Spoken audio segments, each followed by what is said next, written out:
Yo, what's up? Welcome to Kind of Funny Games Daily for Tuesday, August 4th, 2020. I'm one of your hosts, Blessing Adeoye Jr., and joining me is Imran, the Don Khan. I'm pleased to announce that I'm only available on this episode for PlayStation users and nobody else. Oh, unfortunate. So Man, if you only own an Xbox, sorry, you can't watch me on this episode. Imran, I think that's very anti-consumer of you. I'm gonna be honest. I don't Yeah. know how I feel about all that. I got paid. Who cares? Speaking of PlayStation, though, Fall Guys. It's Fall Guys Day today. Congratulations. Happy birthday, Fall Guys. The day of your born. Are you gonna play some Fall Guys, Imran? I am absolutely gonna play some Fall Guys. I played the beta and the beta fucking rocks. And Dude. I'm like trying to get a Steam code as well so I can play that on Steam with that different friends group. That game is way better than it needs to be. It's weirdly fun. Like it is like I mentioned this on PSLV XOXO. I want to say last week's episode that like it took me 10 minutes before I was overcome with like emotion from being like, yo, why is this game this fun? I'm having way too much fun playing this game right now. It is exactly what I need. So I'm excited to play it. It's the Mario Party thing of this game is just pure bullshit, and winning is a matter of a dice roll in luck, but there's no investment. So it can be pure bullshit as much as it wants. If I lose, I just come back in again. Exactly. And honestly, playing it, I was like, man, if Nintendo wanted to make their own Mario Party spinoff that is Fall Guys, I think that could rake in some cash because Fall Guys has some Nintendo energy to it. Like it very much has Mario Party energy to it. Yeah, it's the game there's no local, is there? Like, is that the big thing? I don't think there's local. So yeah, it's not going to ever be a replacement for the bullshit that is Mario Party, but that like the online Mario Party people want, that is Fall Guys. What's up, Kevin? I just wanted to announce I've officially downloaded this game. Nice. Hey, nice. We're all playing together after this, right? Dude, if I didn't have a show, you know what? Fuck it. I'll do it while playing the show. Dude, who cares, man? Right? What's after this? Screencast? First of all, I don't like the disrespect that you put on that tone, just so you know. All right? I forgot you hosted that. In review, the most successful show that we do. All right? But like, if you're not there, though, are people going to notice? That's the big question. They didn't last week. Oh, God. Just turn it on, leave it running, and just come play Fall Guys with us. Me, you, Imran, is going to be a great time. Ironically, you've made Kevin the Fall Guy by disrespecting his role on the show. Damn. Enough about Fall Guys. Let's talk about xCloud getting a date, Blizzard not paying their employees enough, and more, because this is Kind of Funny Games Daily, each and every weekday at 10 a.m. live right here on twitch.tv/kindoffunnygames. We run you through the nerdy news you need to know about. If you're watching live, you can correct us when we get stuff wrong by going to kindoffunny.com/you're wrong. If you don't want to watch live, you can watch later on youtube.com/kindoffunnygames, roosterteeth.com, or you can listen later on podcast services around the globe by searching for Kind of Funny Games Daily. I had to like move my keyboard out the way real quick, and it was like incoming fist down on the desk. I was like, oh no. You can take a longer pause. No one's gonna be like, oh shit. No, man, I gotta hit it on beat, man. I'm listening to the rhythm. I know when it's off. I know when it's right. To be a part of the show, head to patreon.com/kindoffunnygames, where bronze members or above get to write in, and silver members or above get the show ad-free with the exclusive daily post show. Housekeeping, it's a big week here at Kind of Funny Games. In addition to normal programming, this Thursday, we're reacting live to the PlayStation State of Play at 1 p.m. Pacific time. Friday, we're streaming the Avengers beta at 2 p.m. Pacific time. And then both of those are happening live on twitch.tv/kindoffunnygames and later on youtube.com/kindoffunnygames.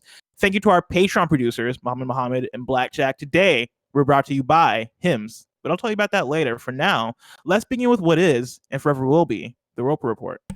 It's time for some news. We have 5 stories today. Baker's dozen.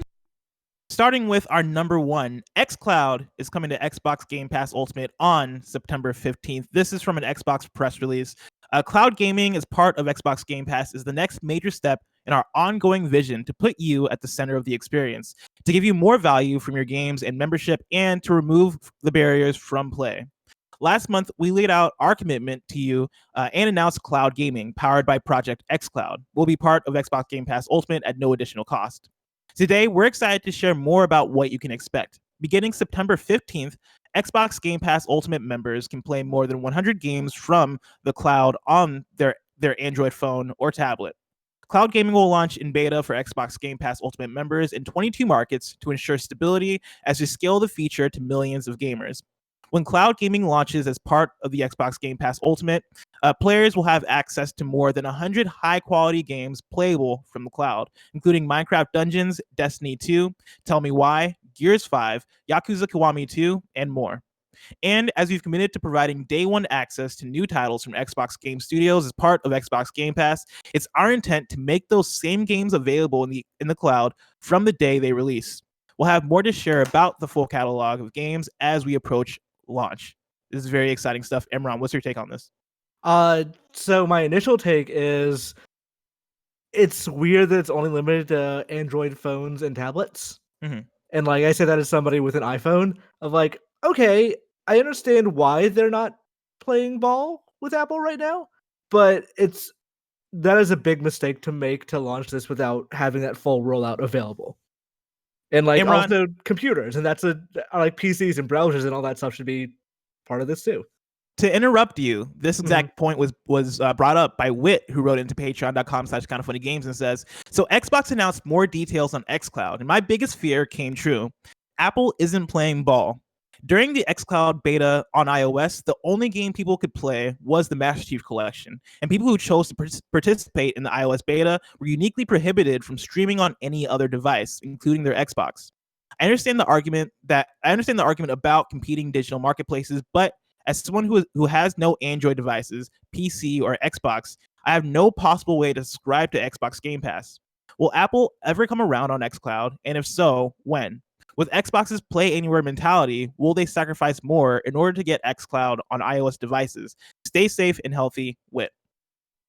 Yeah, like I fully agree. This is Apple's fault. This is not on Microsoft necessarily. On the other hand, if I were making a console that only worked on like half the TVs out there, and there was just one TV maker that was being like just like a huge asshole about it, I think I would have to work with that TV maker in some way before I launch that new console, right?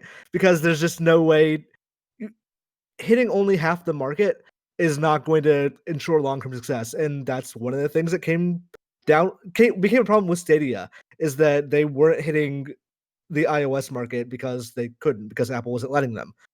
I don't know what it is they could do besides just, in my mind, there's some negotiation that Apple will want something and Microsoft can't give it to them. And I don't know if that's actually true. But at the end of the day, as someone with an iPhone and an iPad, I look at this xCloud thing, I'm like, oh, cool. I can't use that. I can't use this on my phone or my laptop or whatever. This has no actual benefit for me, especially as it's a Game Pass only thing and not a thing pulling games from my hard drive yet. Yeah. So I think this is very cool. I think xCloud is going for it. Limiting itself to just Android, or intentionally or not intentionally, is going to hamper it in the long run, depending on when they can fix it. Yeah, I think this is kind of a direct result of the ongoing battle that Xbox is in with their long-term vision of how they see Xbox and how they see the proliferation of Xbox on so many different devices, and how forward-looking they are, but also how not ready the business seems to be for it right now. Like that said, right, xCloud is going to be on PC, it's going to be on Android, right, which is a good start for it. Like it's good, that is going to lead to success for them. But as we've kind of been talking about, especially this week, especially on PSLW yesterday, where me and Greg kind of talked about PlayStation's practices as far as, okay, yeah, like, is PlayStation anti-consumer because they're grabbing exclusivity deals with things like Spider-Man and Avengers, and because they're not letting you use PS4 controller on your with your PS5 games, right? Like, that feels anti-consumer when it's compared next to what Xbox is doing on their side, where, okay, yeah, you can play your games anywhere. Yeah, Xbox Game Pass is going to be the best deal for consumers. Okay, yeah, like, our games are coming out on every system. Like, there are moves that Microsoft is making on their side that feel very consumer friendly / forward looking, and so many. I think, like, it is kind of on them to push the boundary and like to push the envelope with that.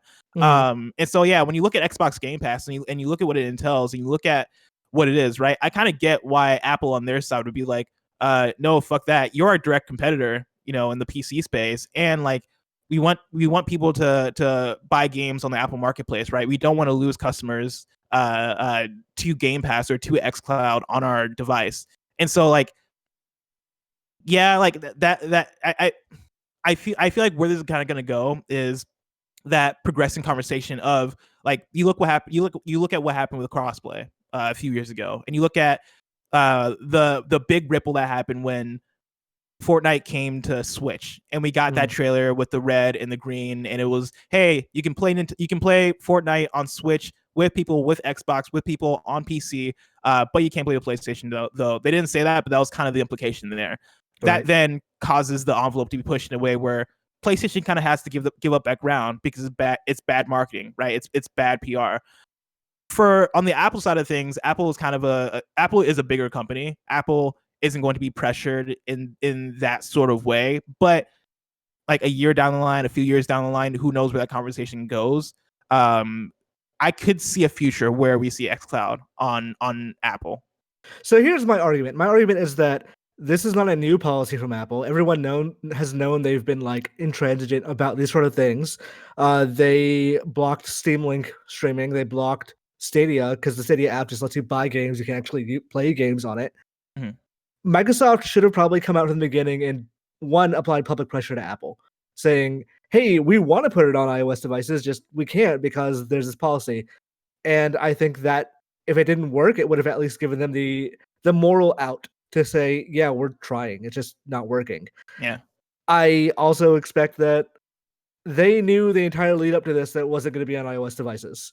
So they should have been not necessarily more clear about it, but they should have been more public about it and say like, hey, we're working on a solution for our iPhone customers. In the meantime, we have these suggestions. And if you want to like use on your browser or something like that, you have that too. Just the initial rollout of this to me seems very limited, and it might be limited for no one's fault but other people, for external factors only. And that's understandable. It just kind of feels like, hey, we know there's half the market we're not going to hit, and that's fine for us, which as part of half that market, not so fine for me. Yeah, I feel you. All that said, like, this news is still super exciting, right? Like, over 100 high-quality games playable from the cloud, including Minecraft Dungeons, Destiny 2, Tell Me Why, Gears 5, Yakuza, Kiwami, and more, right? And you can probably expect all the Xbox Game Studios games coming out that are upcoming are going to be available with cloud. That's super exciting news. Kevin, in the doc, I have a link to a... Oh, you see? Yeah, open up that link, because with this, we also got quite a few accessories that are going to be available for Xbox gaming on mobile devices. And let me tell you, this shit kind of looks dope. Kevin, if you could scroll down. No, it's not possible. No, you can't scroll down? Oh, damn. Well, I mean, these three devices, you know? So, yeah, we got the Razer Kishi here. If straight up just looked like a Switch. Like, honestly, yeah, like, which is what I love about it. When I saw it originally, I'm like, oh, it's that Switch with the larger controller thing. It's like, wait, no, that doesn't make sense. Yeah. No, like, this thing looks dope. Can you scroll down a little bit more? Yeah. Straight up Xbox controller with a thing attached to it, which I have this attached. Well, I have an attachment similar to this. It works really well. Yeah, I like those. Those are it's a nice handheld way to play a game. I have one for Switch. It's actually really nice. Oh, the one is that the fixture, the S1 or yeah. I have it somewhere here, but I think it's a different one. Never mind. There's this one. Yeah, scroll down. This one's less cool. I want to say this one's less cool. It's not, but it seems functional though. It does, and right? I like that it looks like this little stand maybe sits in here and slides out, so you can actually put the phone down somewhere. Yeah. And let me see that 8-bit dough one. Yeah. Look at that. That controller looks so dumb. It looks so weird, but I'm about it though. My brain kind of breaks looking at it because I'm like, oh, it's DualShock placement plus SNES. Like, because I had the 8-bit dough SNES controller that looks exactly like this, plus Xbox logos and like matte finishing. Yeah, I'm all about this. Does this have R1, R2? I mean, it would have to, right? It would be so small. I feel like it would be so small. They have triggers. They're decent controllers, actually. Yeah. They have handheld versions that I think are pretty good. I use these when I play SNES games on the Switch or on a Raspberry Pi. But yeah, like I'm all about this. I don't understand this one. It's just a wireless. Yeah, this is headset? a wireless headset. Yeah. But where's the controller? You use that in combination with one of these guys, I guess. One of these. Yeah. Kevin, are you asking me if you use a headset in combination with a controller when you play a video game? Not for Konami's Lifeline for the PS2. That's the reference that's over my head. I don't know what that is.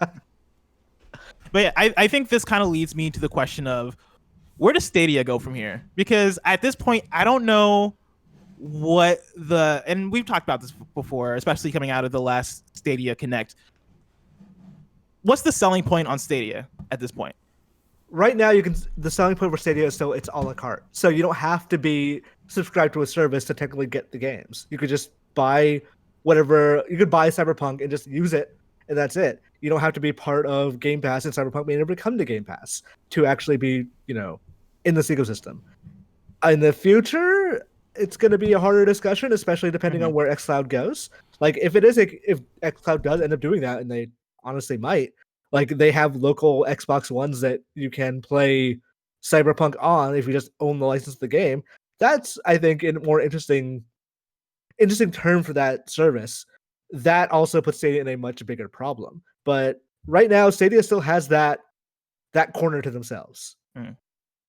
I'm really excited to see where this back and forth kind of goes between xCloud and Stadia, because it doesn't even feel like a back and forth at this point to me. Like it very much feels like all right, Stadia is becoming less and less like the arguments start going away more and more. Like there was kind of barely an argument there to begin with. Like the argument there before was like, oh yeah, you're one of the only services that is doing this. But the more and more details we get about xCloud, and the more it's becoming clear what it is and how it's going to work, and all the games that are going to be available for it, and how like first party Xbox stuff is going to be available for it. Like the more and more we get that, the more and more I'm like, oh man, they got to do something. And I'm curious if Google sees this and they're like, all right, let's make some big moves, or if they're just like, hey, we got nothing. I feel like Stadia is a joke just because like what's on it, what's coming to it. Like it's just one of those things where it's like I feel like I don't see that logo being thrown around everywhere, so I feel like it's not getting everything. So it's just not even a thing I think about. It's a bummer. Yeah.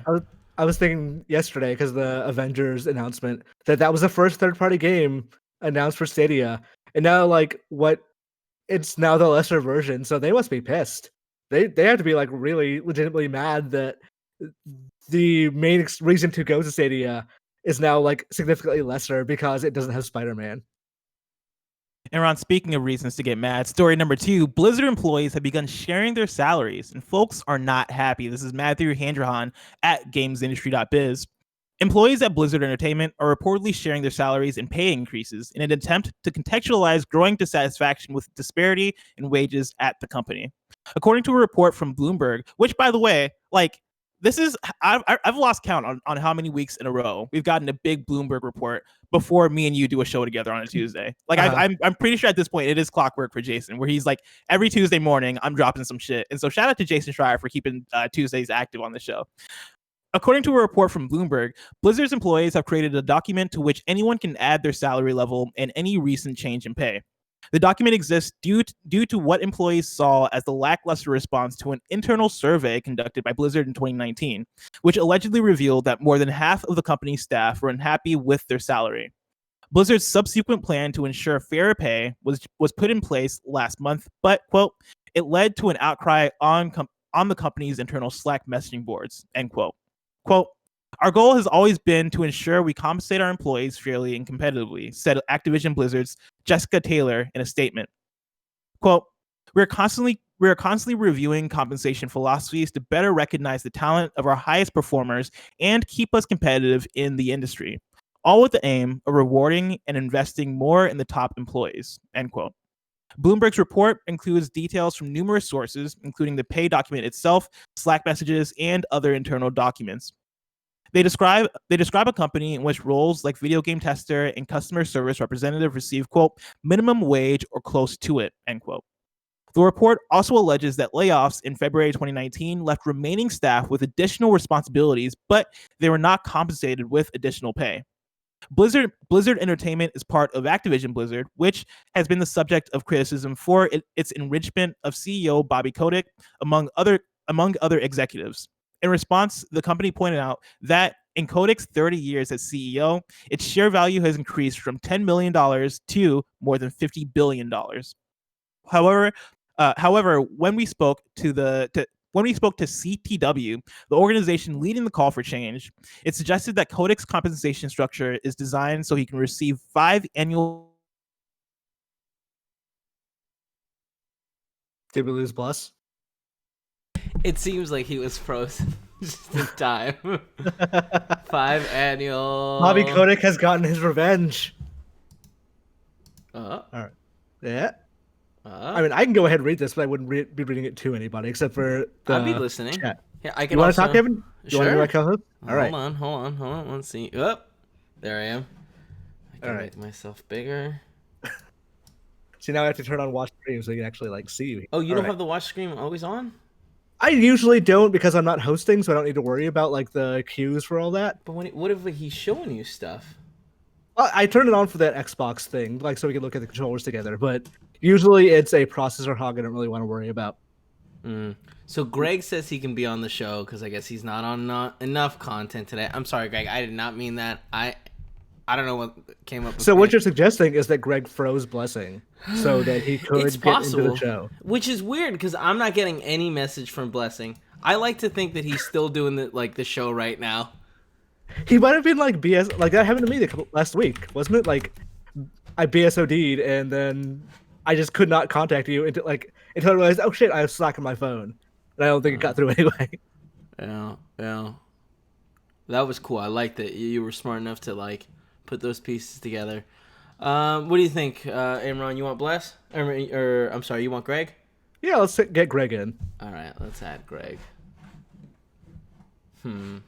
Give me 1 second. I figure out where we're at here. I had too many windows open. Actually, let me kick Bless really quick, and then add him back. Whoop. And see if that fixes it. Cause it's weird because there's no messages on Slack. No, that didn't. No, his phone just went on. I guess his computer probably crashed. Yeah, I assume so too. You built that computer, Kevin. No, that's not true. Did you not? I mean, I physically put it together. Okay. What's up, everybody? Welcome to Kind of Funny Games Daily. In front of you. It's fine. Greg Miller. What I love even more about it is I'm listening to the show and watching it, and Kevin's like, "It's weird. There's no messages on Slack," and I'm slacking Kevin. I'm like, "There are 100% messages from Bless." Obviously, there's messages from you. Look at the one he sent in general. On my way back, give me 30 seconds. Oh, well, how am I supposed to know that? All right, well, you're the one saying there's nothing in Slack. It's well, in Slack. I don't understand why you wouldn't message me directly. That's what I say to you. He's gone. I got rid of him. What I missed? Oh man, Greg was bullying me, and I got rid of him. That's how you handle your problems. Around. Bobby Kotick, man, every single time. I'm talking about Ubisoft. I'm talking about Activision.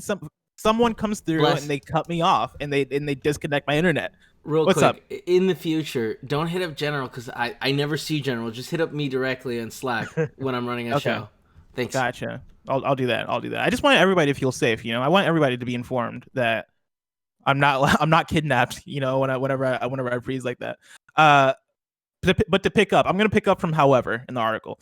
However, when we spoke, and this is gamesindustry.biz. However, when we spoke to CTW, the organization leading the call for change, it suggested that Kotick's compensation structure is designed so he can receive 5 annual bonuses for meeting specific criteria only once in that 5-year period. Quote, that's a little bit like losing a race 4 years in a row at the Olympics and then winning the 5th, said CTW's Michael Varner.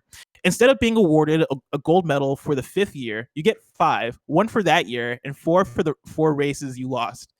Quote, that doesn't make any sense. It doesn't matter if it's sustainable or not. That's just unfair. End quote. Imran, this is a lot. But what it boils down to is that Blizzard employees are not making that much money and they're unhappy about it. And Bobby Kotick is rolling in it. What's your reaction to all that? They do this every single year. I think the Activision Blizzard financials are today, which is probably why this article was timed for today. But it's usually every year they do a thing where they announce layoffs or something goes wrong in a like very employee bad sort of way. And then during the actual call, Kotick goes, actually, this year has been amazing. We're making record profits, and also still does the layoffs. So it's not surprising to me that like no one really likes Kotick from this perspective of he does rake in a lot of money for a company that seems to constantly lose and underpay people. I've talked to people who work at Blizzard that talk about how during their interview, it's stressed to them that working at Blizzard is part of your compensation. Like you get that name cachet, you get that thing on your resume, you get that like, oh, I get to work on these IPs I've loved my entire life, which not actually like, yeah, that's not as worth it as money. You should be compensated for those things. So I'm not shocked by this story at all. It's Activision Blizzard has a lot of house cleaning to do. And unfortunately, as a company, any company that I feel like brags about record profits, I suspiciously of like, okay, so but where do those profits come from and why are they not like dispersed to their employees? And the answer is because they're a publicly held company and they have stockholders who actually get that money first. Yeah. Like you said, this is not a surprising story. I am glad to see that employees are taking action, even though I know like it is such a difficult thing to take action with, right? When you're in the position of like you're just a like a programmer or a writer or like you work in the studio for in whatever capacity that isn't a higher up, right? Like you can often feel like you don't have a voice, and so finding ways to come together with your employees and or with your fellow employees and finding a way to have a voice, I'm always about. And so shout out to the folks who are putting together that doc and who are sharing their pay with each other to like keep people informed and let people know. But also, it would be really interesting if all those people just striked, you know? Yeah. I was gonna say like 2 weeks off, see what happens to the company. You know what I mean? This is the first step towards unionization, and they should like Activision Blizzard is a big enough company that they would probably be able to get away with it with very strong bargaining rights. We shall see. Story number 3. The next PS5 announcement is still scheduled for this month. Again, this is more out of Bloomberg, but I'm pulling this specifically from Joe Skrebels at IGN, who writes, a new report claims that Sony, a made-up name, a new report claims that Sony plans to make... Sony's a made-up name? No, Joe Skrebels is a made-up name. Sony's also a made-up name, I guess. I mean, every name is a made-up name when you think about it. A new report claims that Sony plans to make new PlayStation 5 announcements this month. Bloomberg says a PlayStation official who remained anonymous as the plan isn't public explained that Sony tentatively plans to make its next announcement in August. It's not clear when that announcement will take place, nor what it will be. That said, it feels likely that the announcement would center around the console's price and release date, I'm going to read it for verbatim because this is what it says. Which remain the major unknowns is what it's trying to say. Around PS5. No wonder people are using Joe Skrebels as a made-up name with IGN when they're making mistakes and typos like that. Exactly. And it's compared to the Xbox Series X. This Damn, is one. He's like a real guy. Joe Skrebels is great. Joe Skrebels does exist. Yeah, he's great. He provides so much news for this site. For the purposes of this show, he's a made-up name.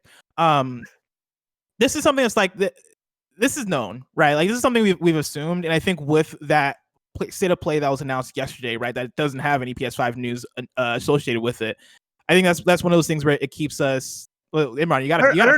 I don't know if we're going to talk about that because I think it's like the post-show question, but like, they didn't say no PS5 news. They said no big PS5 news, which I think means no hardware or like no release date or price. Doesn't necessarily mean there's going to be no PS5 stuff. Period. What do you think? What type of PS5 stuff do you think we get? I could reasonably see an announcement of a game, like a PS5 exclusive game. Yes. I'm not guaranteeing there is going to be one. I'm just saying. It sounds like you're not speculating. I'm just saying the wording of that said no big PS5 news, and I am sure they don't write those tweets casually. They also the way they phrased it, the way I kind of took it, because they kind of implied that, oh yeah, we'll get updates on PS5 games that we've already heard about. That made me think like, okay, we're gonna get new stuff with Bugsnax and Pathless and stuff that we already know.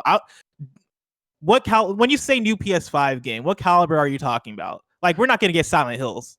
If it's the one I've heard about, it's pretty big.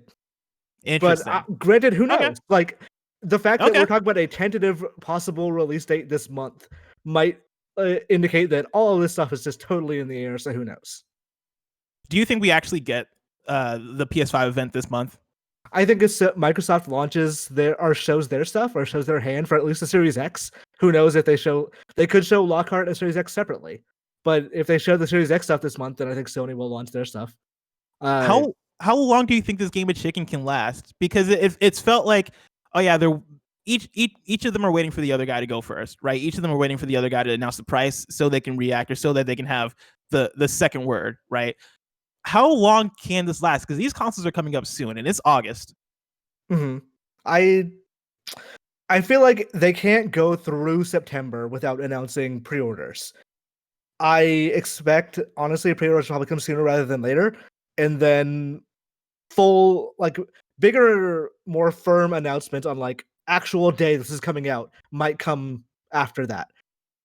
I think if I were Microsoft, the plan I would have is to announce Series X pricing right now, let Sony announce PS5 pricing, and then announce Lockhart. Who knows if the timeline is going to allow for that? But that would be the timeline I would shoot for. Yeah, I'm with that too. I feel like now's the time to strike, and I felt that way since June, and so nothing's really changed for me in that regard. But I feel like now that we're in August, right? Like if these consoles are really planned for holiday, presumably November, like you gotta go. Like you gotta get that stuff out there. I can't imagine, like, September definitely is like the latest, but I can't imagine we even get to September. That feels way too late at that point. September is, I think, when everyone starts hitting alarm bells of like, no, we need to do this right now. If it goes past there is no way it goes past September is all I'm thinking, because at that point retail allocation is a larger issue than they think or than consumers think, and that takes more than a month to really figure out. So they need to start doing these pre-orders probably in September, most likely in August. Speaking of next gen, story number 4, GTA Online's next gen version will have exclusive content. This is Matt Purslow at IGN. Rockstar's parent company, Take-Two, has stated that new content will be coming to GTA Online that is exclusive to next gen consoles and PC. During the latest financial earnings call, Take-Two said that, quote, additional content exclusive to the new consoles and PC is planned for Grand Theft Auto Online. This new content will arrive in 2021, but Take-Two offered no more details on what the form of the content will take. Take-Two's president, Karl Sladoff, also promised that the next generation versions of Grand Theft Auto 5, which also includes a standalone version of GTA Online, as revealed as part of Sony's PS5 reveal stream, will have a variety of technical improvements and will make it more responsive. A press release from Rockstar in June explained that the next generation versions of GTA 5 will be released in the second half of 2021, so it will be at least next July before we see it. And I'm going to pull in another article from GamesBeat, who writes, Grand Theft Auto 5 hits 135 million sold as spending surges during pandemic. This is Mike Minotti. Take-Two announced today during its latest earnings report that Grand Theft Auto 5 has now sold over 135 million copies. That number was at 130 million when Take-Two reported it in May during the previous earnings report. That means GTA 5 has sold another 5 million copies in the 3 months since then. In fact, due to the pandemic leading to an upscale in game spending, GTA 5 sold more copies during this latest financial quarter than in that same period in any year since its 2013 launch. Crazy. Like, yeah. That's wild. That second half of that would about the sales numbers, that explains any question you might have about what they're thinking about the first part of like, why would they do it this way? It's like, because they sold 135 million copies and they can.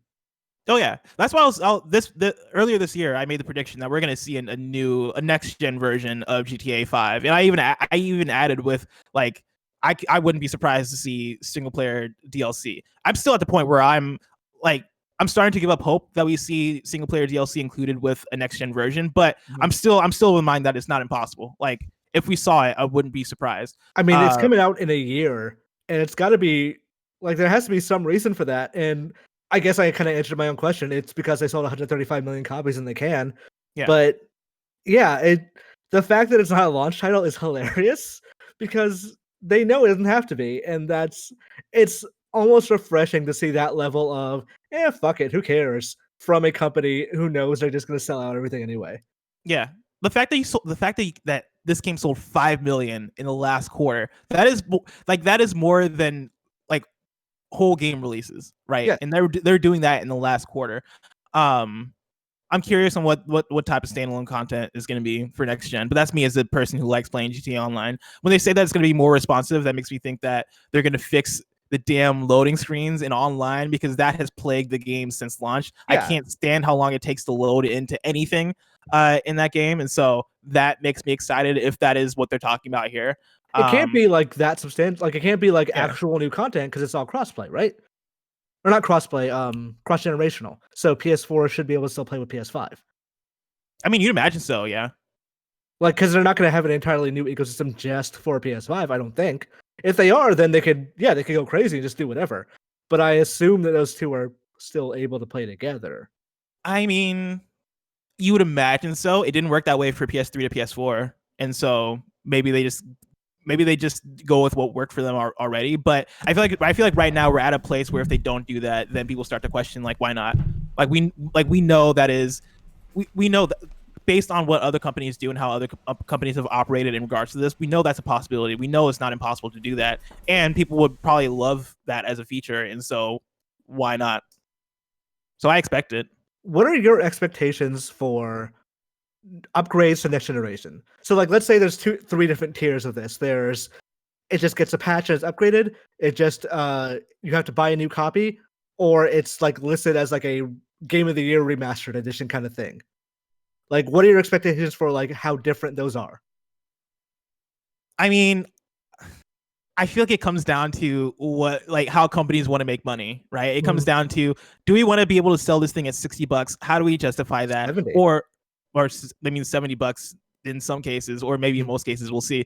But like, do we want to sell this thing at full price, or like, do we want to do the consumer friendly thing and just adding and just, you know, give free upgrades to games, or just add a patch that allows you to just seamlessly upgrade games? Like, I think we're gonna see it in a lot of different types. Like, I think we're gonna see a bunch of different companies do a bunch of different things, and I don't necessarily think one way is gonna reign supreme this generation, because this last generation, it was the beginning of this generation was the generation of remasters, right? We got remasters of so many PS3, Xbox 360 games to the beginning of this generation, and you could kind of get away with it because, like, yeah, we can see that, okay, I guess you up-res these textures, or I guess you added new layers onto this game. You added some additional content, you know, given whatever game we're talking about. This next gen, I feel like that's going to be harder to do in some cases, because we've already seen examples of, we've seen smart delivery, right? Microsoft has talked all about smart delivery. So with that being the case, I think we have something to compare it to when we talk about next gen versions, which I think is going to make people go, all right, you're going to charge me full price for this remaster of a game or this definitive version of a game when X, Y, and Z is doing it this way. That's kind of bullshit.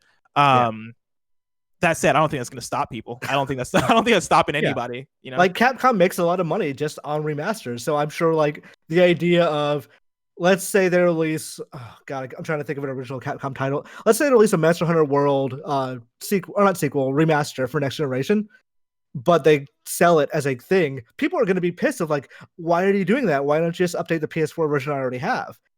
But on the other hand, they might just go like, because we want to make money, and then that's the end of the argument. So who really knows how it, like, when they say, oh, we're going to sell GTA 5 again, I assume I'm taking them at their word, they're going to sell GTA 5 like brand new $70 copy again.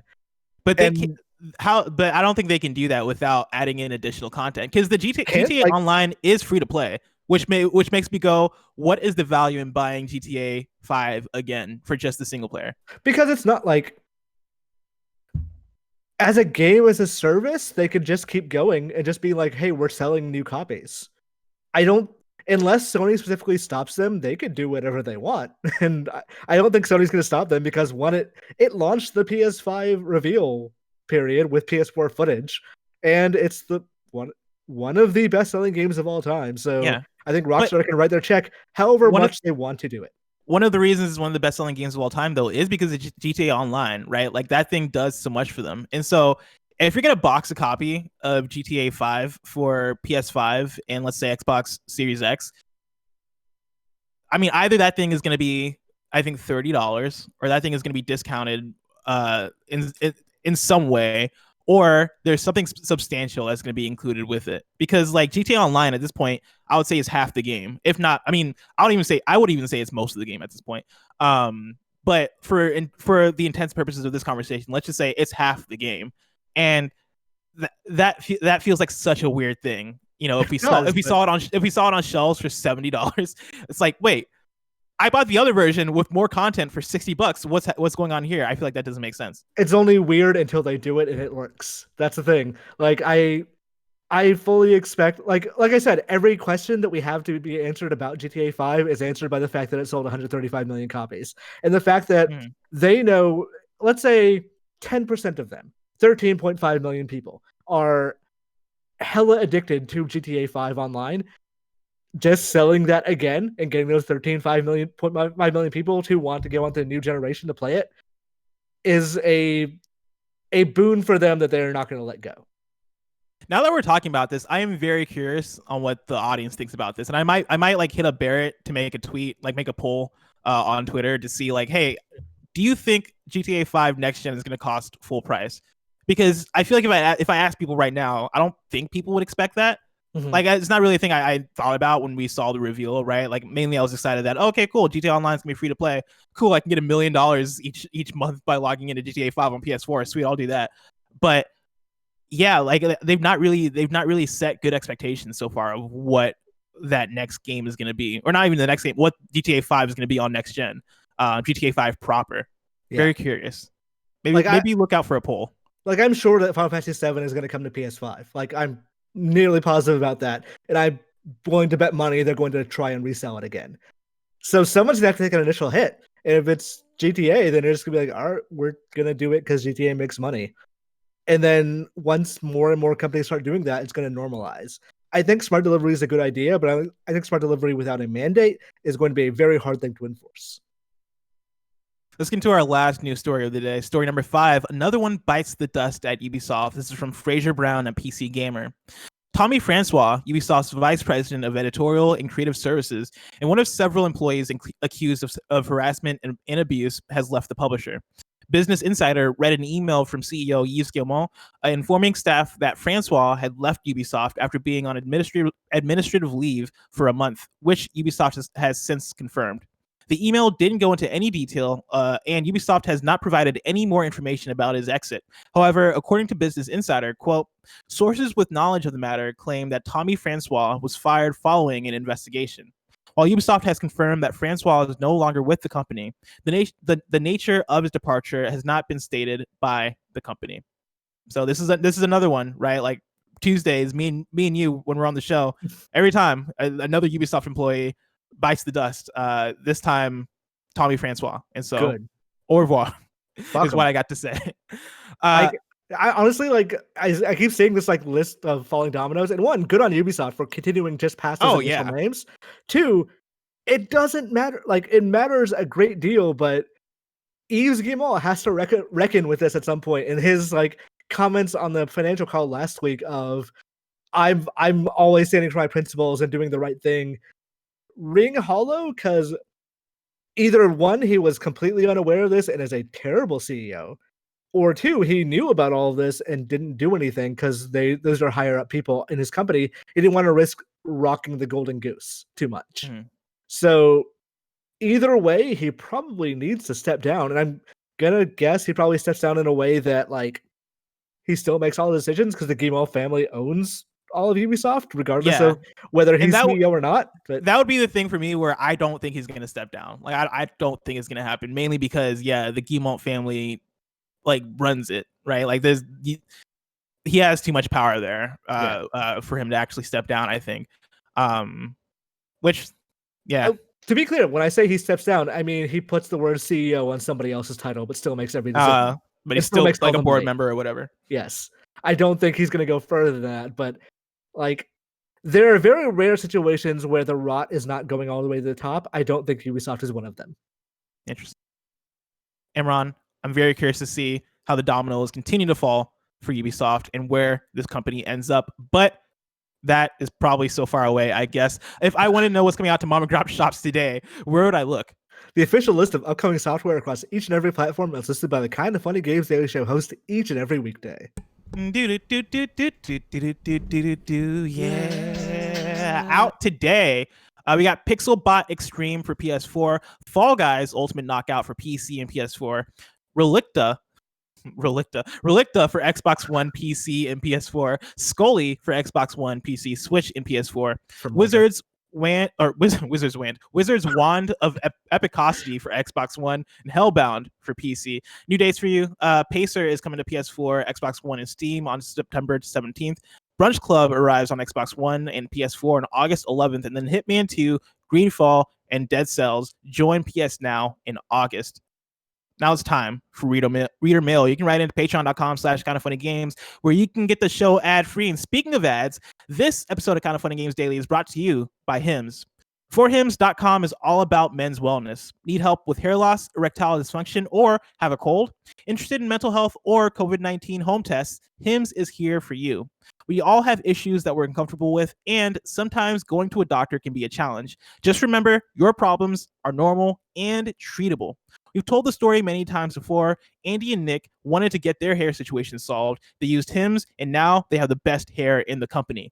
66% of men start to lose their hair by age 35. It's time to prevent more hair loss, and there's no better time to do that than while you still have some.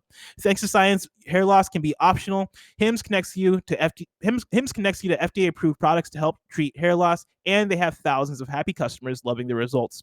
If approved, products will be shipped directly to your door in discreet packaging. Today, Hims is giving you their best offer yet.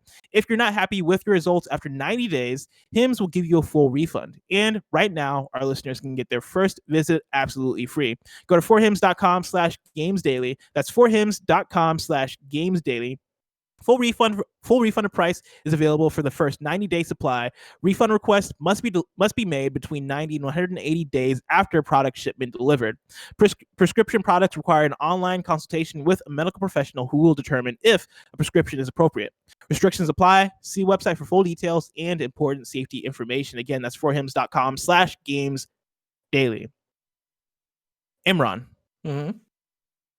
Tyler James Bae writes in to patreon.com/kindoffunnygames and says, "Hello, Bless and Imran. I know EA primarily has their games at Xbox events over PlayStation events, but do you think we'll finally get the announcement of the Mass Effect Trilogy at the upcoming State of Play? Since it is about PS4 games, or I see what he did there. Since it is about PS4 games, or is it more likely to be at Xbox's next showcase, possibly as a cross-generation launch game, or somewhere else entirely? Thanks and keep up the great work." Imran, we know for a fact, maybe not for a fact, but we know the Mass Effect Trilogy is coming. Jeffrey Grubgrub says so, yes. According to Jeffrey Grubgrub, yes. When do you think we finally see it? That's a good question, because I hadn't really thought about it before this. Like, it's one of those, when it comes out sort of things. Mm-hmm. The fact that it didn't get announced at EA's event is actually pretty interesting. So I in my head associate that game with the Xbox primarily because Microsoft did publish the first game. So it does make sense to me to show up at an Xbox event, but also it could just honestly be one of those things that you just reveal one day. It's an HD remaster. It's not a huge thing. Like, it's not a thing that you've dedicated a ton of marketing budget to. So that's Gamescom opening night makes a lot of sense too. Yeah, I was thinking about that too. Game Awards, or it could just be like a random Jeff Keighley, like, hey, we got Mass Effect Trilogy here now. Yeah. Because, like, the thing I'm kind of thinking of, right, is do you really want to release this game in the fall? Like, and I think that's where rumors kind of were pointing to earlier in the year, that, like, this game was coming out later in the year. Has this game been pushed to spring, perhaps? Because right now, spring is looking pretty free. Like, spring is looking pretty empty as far as games are concerned. And Mass Effect Trilogy for PS4 and Xbox One, I don't think would make much sense to put out this fall. Like, the only reason it makes sense is because you might want to get it out before PS5 and Xbox Series X. But, like, there's so much noise right now in the fall that I could see it coming out in spring. And yeah, Game Awards I think would make a lot of sense for an announcement of it. Yeah, I would put my money on Game Awards, but who knows? It could easily be like a Twitter drop, honestly. Have you been following the, I don't want to say drama, the saga of Rocket Arena recently? I've been following the price drops. Is that Yes. That's what you're talking about? Yeah. it came out 2 weeks ago, and in that time has gone from $40 to $20 to $5 to free. Yes. But it's not free to play. Weird. Yeah, it's like it's free if you like win like a raffle or something, right? No, you literally they had no mechanism for it, and this feels like the most like convoluted way to do it. But you went to a support page, you started a help ticket for it, and you put in a code that was freely advertised of like free Rocket Arena or whatever, and they just send you back the code for Origin or PS4 or whatever. It is that I'm fascinated by it because this has to be the game cratering so fucking hard that they could not like make fast adjustments for it. They're just like, give it away, just do whatever you have to do, because there's no way that is not a free to play adjustment. That is this must have sold in the hundreds of copies kind of thing. Well, there was during an EA earnings call. I think it might have been yesterday. It was this week. They were talking about how like X, Y, and Z. I think this is an EA's earning call, or maybe I'm thinking of something else. But like X, Y, and Z sold this much. No, I'm thinking of Disintegration, not Rocket Arena, which would have been Take-Two. But did you see that though? Did you see the Take-Two thing? I didn't see the Disintegration thing. No. So essentially, they were like, "Oh yeah, GTA has sold this much. Borderlands 3 has sold this much," and it's like stuff that you would expect those games to sell, right? And they're going through the list of how much games have sold, and then they got to Disintegration, and they're like, Disintegration.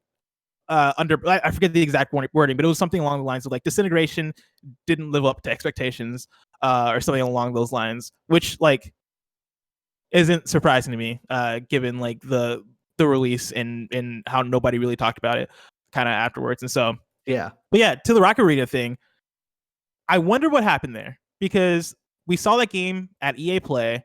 Mm-hmm. And like goes a bit further. Like last year at Judges Week, I went to a Nexon event, and they had that game there.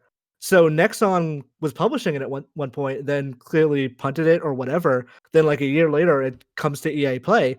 So as an EA partner game, so EA must have ponied up money for it, but then didn't advertise it at all past that EA Play. So they adopted this game, and then it's like, okay, now you're on your own, and now seem to have no idea what to do with it.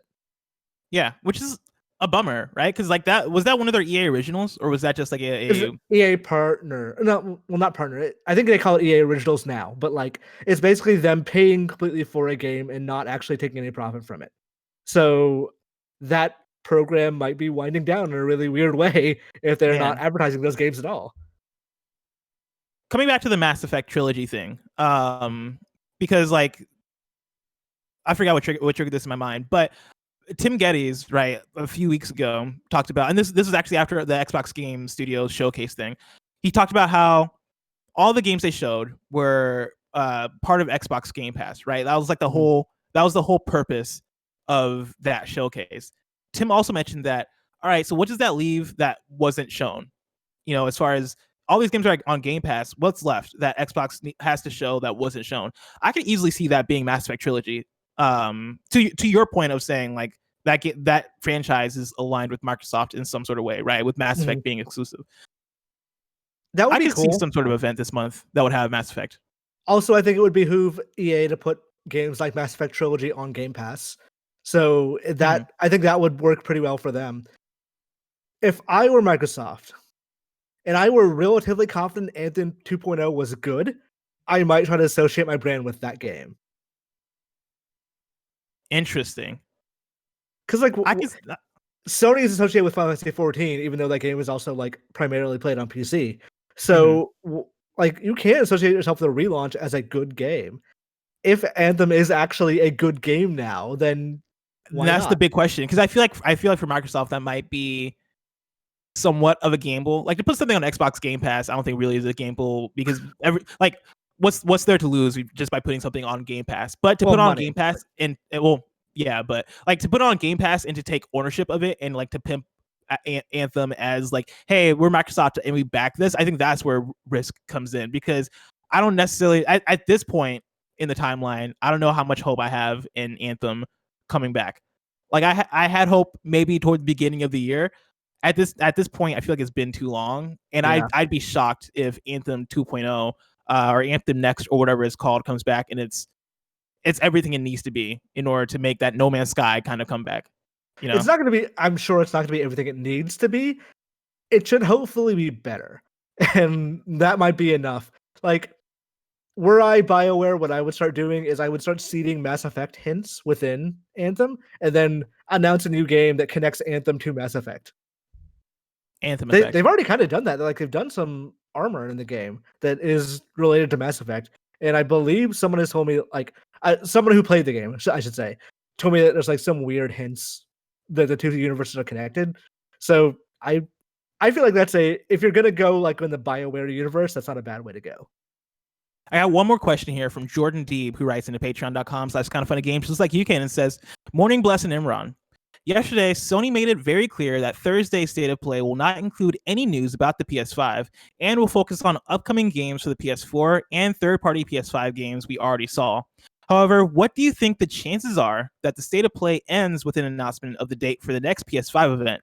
Or even just a quote, look forward to a PS5 event coming soon, end quote. Or am I being a greedy gamer and not listening to the press release, which is trying to temper expectations?" I'm going to go ahead and say temper expectations. Yeah, I doubt they know when the next PS5 event is right down to the day. But Nintendo Directs do this all the time, where they say, we're going to focus only on 2018, 2019 games here. And it's like, motherfuckers, here's Metroid Prime 4. It's that kind of thing in my mind of, they're saying no big PS5 news. That doesn't mean the PS5 will not be mentioned or a thing announced for the PS5 won't happen. Yeah. We've recently had a few events that have alluded to more stuff coming down the line later in the year with Ubisoft Forward and with the Xbox Game Studio Showcase, right? Both of them pointed to, oh yeah, look forward to more coming out or more information this year, or another Ubisoft Forward this year. I think at the very most, and I don't even think you're going to get this, I could see somewhere along the line, somewhere in the stream, in the State of Play, they go oh yeah, and we have an event coming up that'll elaborate more on what you can expect from PS5. Yeah, but I think that is the most information you get. We will talk more about the PS5 in the upcoming weeks and months. Yeah, that statement is going to get people satiated for it. So exactly, there's a time limit. They have to start talking about it sometime soon. So I'm not up in arms if they don't talk about it here. Now it's time to squad up. Of course, that's where you write in. Let us know what's your plan, what help you need. Greg usually does some sort of transition for this segment, but I realized that I never do it, and so I realized that I'm not giving context for what squad up is. You write in, give me your username. Oh man, a squad up theme song would be amazing. Like the old cartoon theme songs that explain what the actual concept is. Like Bug Snacks, essentially. Yeah, Bug Snacks. I was thinking Gummy Bears, Disney afternoon theme songs, those kind of things. Super writes in with a squad up on old school RuneScape and says, "Hey all, looking to start the Kind of Funny clan on old school RuneScape. If there already is one, hit me up. I want to join. If not, hit me up on Twitter and we can talk about making one. My Twitter is StayySuper. That is StayySuper with 2 Y's. So STAYY super, all one word. Now it's time for kindoffunny.com/youwrong. That's where you write in. Let us know what we got wrong as we got it wrong. Nana Boz writes in and says, Fall Guys has no local servers. Yeah, so that's what we thought. No local in that. And Fixture S1 is the thing I was talking about. Yeah, that's made by a best friend, Austin Stark. It's cool. That thing is awesome. Loader Pone says PlayStation's Remote Play works on iOS. Yeah. Which I guess adds more context to the conversation. Steam Link was blocked by Apple initially, and then I think Valve and Apple worked on something, and now it works. I don't know how well it works now, but initially it only came out on Android after they had announced it was going to come to iOS. Ignacio Rojas says GTA 5 Online will be free to play only for PS Plus owners and only on PS5 as far as we know. So there you go. Presumably you need PS Plus to play it online anyway. Yeah, that's a good point, actually. Yeah, that's a very good point. Let's see here. Timmy Buddy says Rocket Arena is still listed as $29.99 on Steam. Yeah, now it's back up. The price has been fluctuating. Yeah, it should just be free to play. It should have launched free to play. Ignacio Rojas says you can no longer get Rocket Arena for free using the code. When you go to redeem it, a message pops up saying we ran out of free codes and had to end the Let's Rocket promo giveaway early. Thanks for spreading the word. So there you go. Mm-hmm.